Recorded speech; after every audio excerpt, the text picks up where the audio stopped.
Hola a todos, hoy queremos hablarles de un tema muy importante en la actualidad.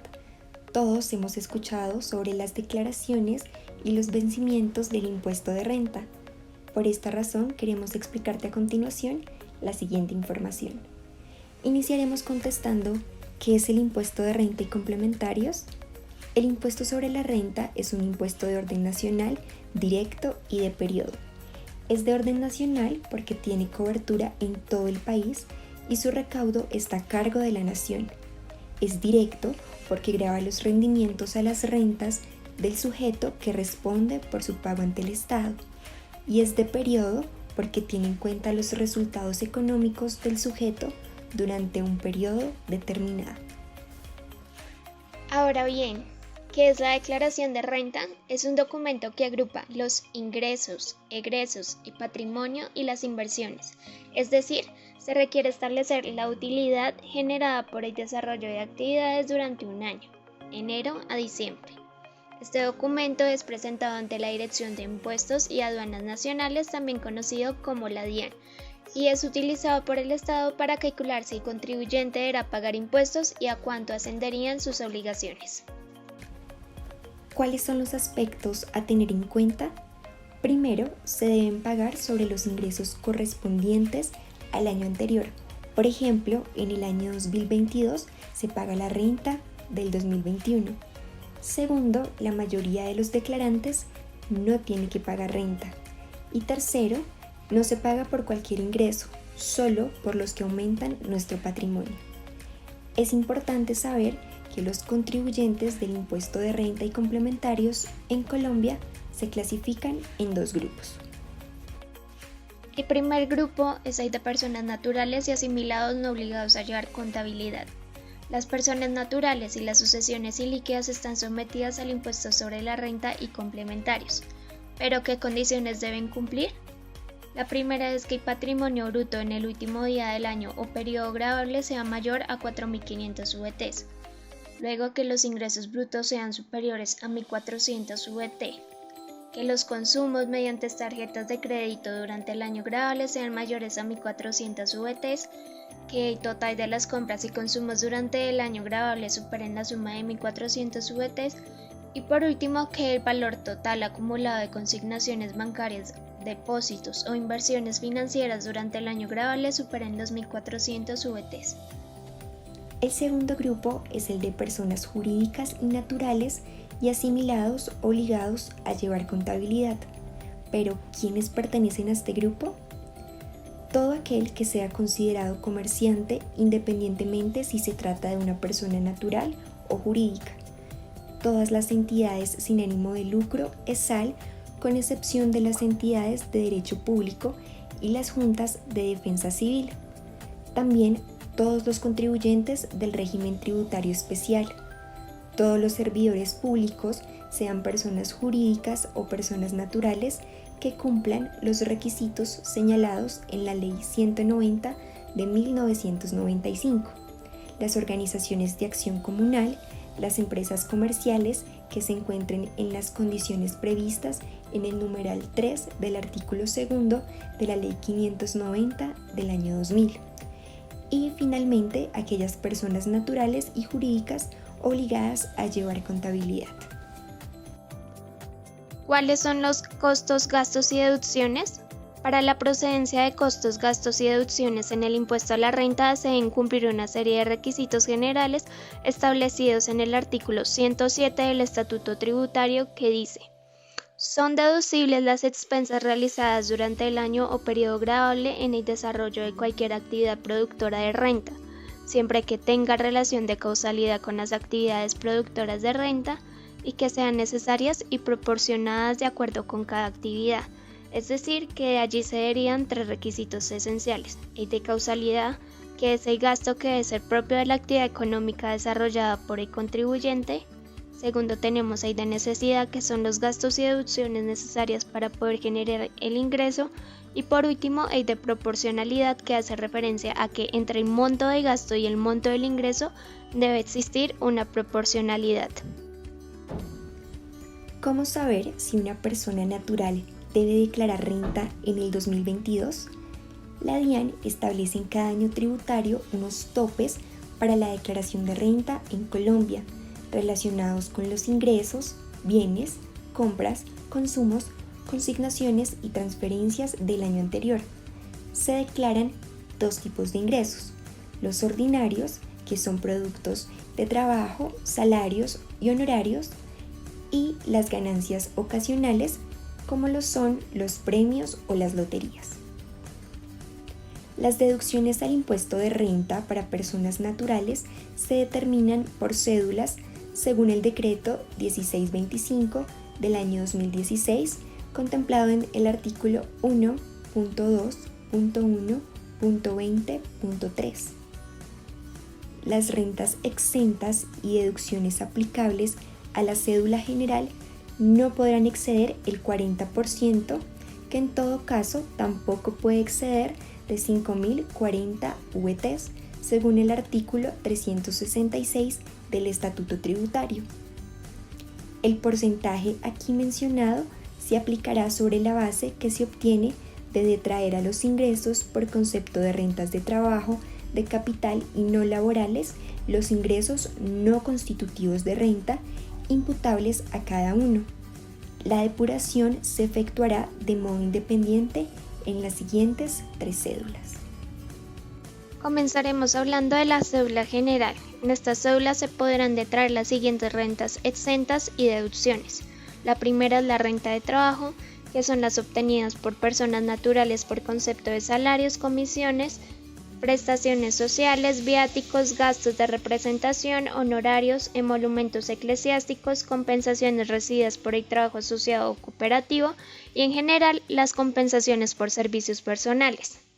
Las rentas exentas y deducciones aplicables a estos ingresos son las siguientes: intereses por préstamos de vivienda, los pagos por salud, medicina prepagada, seguros privados de salud, las deducciones por concepto de dependientes y por último el 4 por mil. En cuanto a las deducciones por dependientes, esta aplica únicamente frente a los ingresos laborales, más no para otro tipo de rentas de trabajo como en el caso de trabajadores independientes. Renta de capital. Artículos 338 y 339 del Estatuto Tributario corresponden a los ingresos provenientes de intereses, rendimientos financieros, arrendamientos, regalías y explotación de la propiedad intelectual. Las rentas exentas y deducciones aplicables a estos ingresos son las siguientes: interés por préstamo de vivienda, los pagos por salud, que pueden ser de medicina prepagada o seguros privados de salud, y el 4 por mil. Por último tenemos las rentas no laborales. Las rentas exentas y deducciones aplicables a estos ingresos es el gravamen a los movimientos financieros, que se basa en el inciso 2 del artículo 115 del Estatuto Tributario o la norma que lo modifique, adicione o sustituya, los intereses a que se refiere el artículo 119 del Estatuto Tributario y los aportes de que trata el inciso 6 del artículo 126-1 del Estatuto Tributario. También cabe resaltar que si el contribuyente tiene más de una cédula, no puede imputar estas deducciones a todas las cédulas, solo a una. Cédula de pensiones. Son rentas de pensiones los ingresos por pensiones de jubilación, invalidez, vejez de sobrevivientes y sobre riesgos laborales, así como aquellas provenientes de indemnizaciones sustitutivas de las pensiones o las devoluciones de saldos de ahorro pensional obtenidos de conformidad con la legislación colombiana.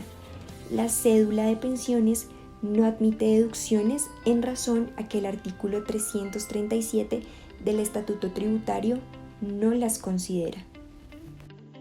Para finalizar tenemos la cédula por dividendos y participaciones, que son los conceptos de dividendos y participaciones recibidos de distribuciones provenientes de sociedades y entidades nacionales y extranjeras.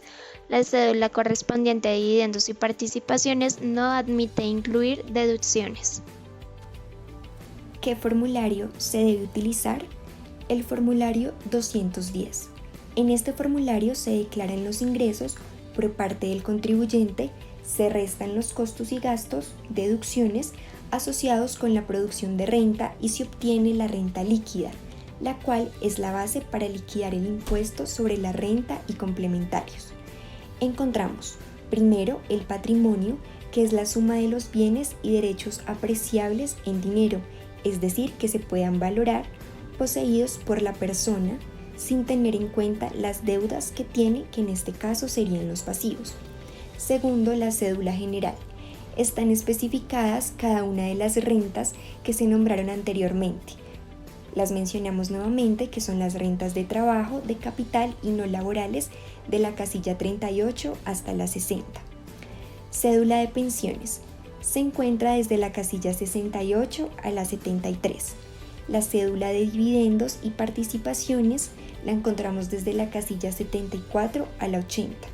Las ganancias ocasionales son los ingresos utilizados que tiene una persona por la venta esporádica de un bien que no hace parte del giro ordinario de sus negocios.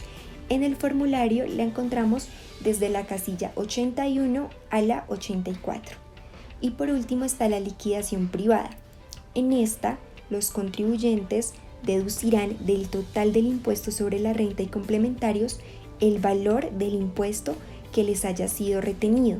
La diferencia que resulte será pagada en la proporción y dentro de los términos ordinarios señalados para el pago de la liquidación privada, y la encontramos desde la casilla 95 a la 106.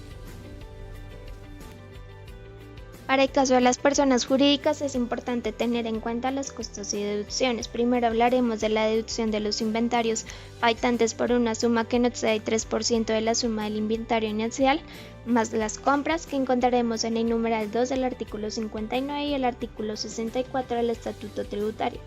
Luego tenemos la disminución por pérdidas por inventarios dados de baja por obsolescencia y debidamente destruidos, reciclados o chatarrizados que cuenten con la debida certificación y que se encuentra en el numeral 2 del artículo 64 del Estatuto Tributario.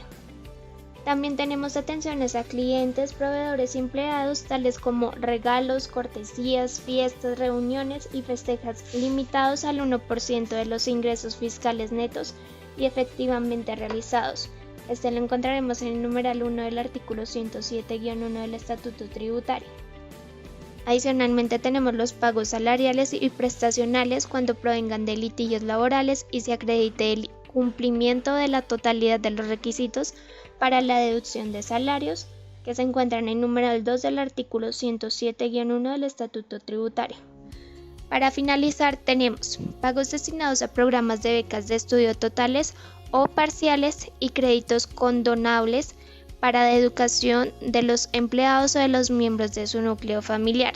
También los pagos a inversiones dirigidos a programas o centros de atención, estimulación y desarrollo integral y o educación inicial de los hijos de los empleados que sean menores de 7 años. También los aportes que realicen las empresas para instituciones de educación básica primaria, secundaria y media reconocidas por el Ministerio de Educación, y las de educación técnica, tecnóloga y de educación superior y que se justifican por beneficiar a las comunidades y zonas de influencia donde se realiza la actividad productiva o comercial de la persona jurídica, que se encuentra en el artículo 107-2 del Estatuto Tributario. Formato 2516 de conciliación fiscal. La conciliación fiscal es un proceso o procedimiento que deben llevar a cabo los contribuyentes obligados a llevar contabilidad a fin de conciliar las diferencias que surgen en la aplicación de las normas contables y fiscales. Se trata de identificar y registrar las diferencias que se presentan por dar tratamientos contables y fiscales distintos a un mismo hecho económico. El anexo es el formulario 110 y es para la presentación de facturas. Se registra el crédito fiscal contenido en las facturas, notas fiscales o documentos equivalentes de compras a efectos de computar como pago a cuenta de impuesto determinado para el régimen complementario, al impuesto al valor agregado, al impuesto sobre las utilidades de las empresas, así como respaldo de compensación en el sistema tributario integrado. En la parte superior del formulario se deben diligenciar todos los datos relacionados con la persona jurídica que va a declarar, indicando la razón social y actividad económica a la que se dedica. Ya en la sección de patrimonio deben aparecer todos los saldos que hagan parte de este y se deben incluir desde la casilla 36 a la 46, teniendo en cuenta la naturaleza en la cual está distribuida el formulario.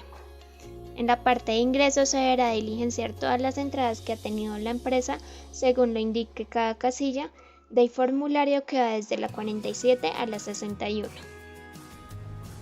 En cuanto a los costos y deducciones, se diligenciarán los gastos de administración, de distribución y ventas, los financieros, junto con los costos desde la casilla 62 a la 67. Entidades del régimen tributario especial ESAL.